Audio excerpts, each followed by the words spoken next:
Hey now, I love wireless meat thermometers for my smoking and cooking operations. So today I'm very excited to kind of step up my game a little bit with that, with the Inkbird INT-12-BW wireless meat thermometer set. Let's dig in and see what it's all about.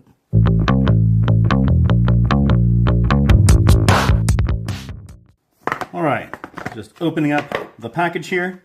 We can see on the inside there is a quick startup guide here, just containing some of the basic information here that you need, everything to get rolling right away.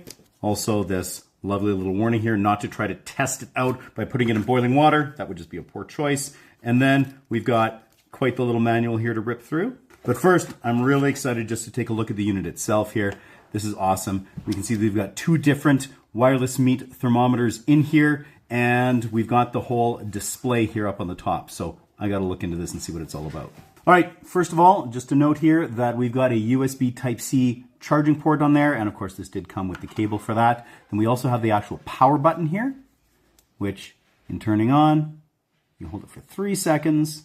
Checking out the three displays here, first of all, we've got the white thermometer. That's our shorter one here. That's going to be better for thinner foods. Then we've got a regular length black thermometer, and that's we're going to be reading here. And then also the black thermometer is going to be giving us an ambient temperature reading, which is the final number that's going to display there. So as soon as I popped out this white thermometer here, you can see that we are getting a temperature reading, and then popping out the black one here, again, we also have that, and we are receiving ambient temperature reading here as well. Now, before using this unit, you want to use the QR code that's inside both the manual and the quick start guide just to download the Inkbird app, which you can use to monitor both these probes as well as many of their other products. Now, fortunately for me, this unit did arrive fully charged, so this is ready to go. I'm not going to wind up pre-charging it at all. I can just use this like this. So now I get to test it out.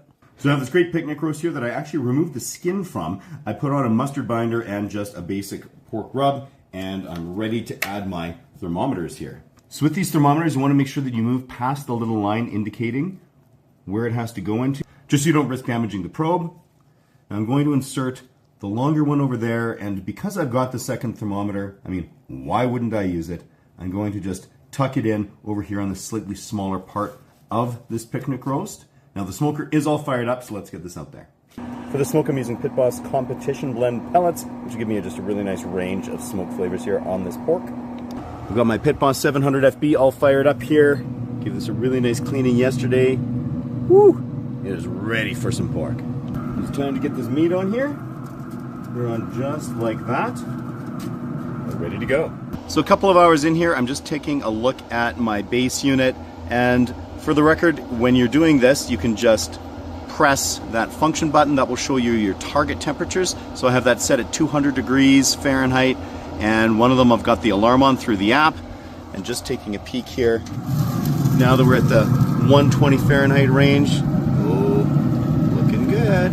Now inside the Inkbird app here, you can see that I have actually my original INT-11-B meat thermometer, but then I'm using the 12-BW. You can see within this here, so we've got that white thermometer, which not surprisingly is showing a little bit higher because it's at the smaller end of that pork roast. Then the black one here is 136. You can see this temperature graph as well. Popping into this actual thermometer here, you can see exactly what's going on with it. So now I already preset everything within this here, but just to show you, going into this, I have it set for that target of 200 degrees Fahrenheit. I also have this early warning, which is optional, but now 9 degrees Fahrenheit south of my target temperature, it is going to notify me just so I can make sure I have everything else ready for dinner. So both the app and the base unit let me know once we hit the temp that I wanted, so I pulled off that pork roast and it's resting. Ooh. Now here the probes just slide right out, super clean. Here we go, all chopped up. We took this to 200 degrees Fahrenheit, so it wasn't quite pull territory, but this is where I like it, where it kind of chops up like a roast. It's juicy, delicious, lots of flavor, and a good bark on the outside.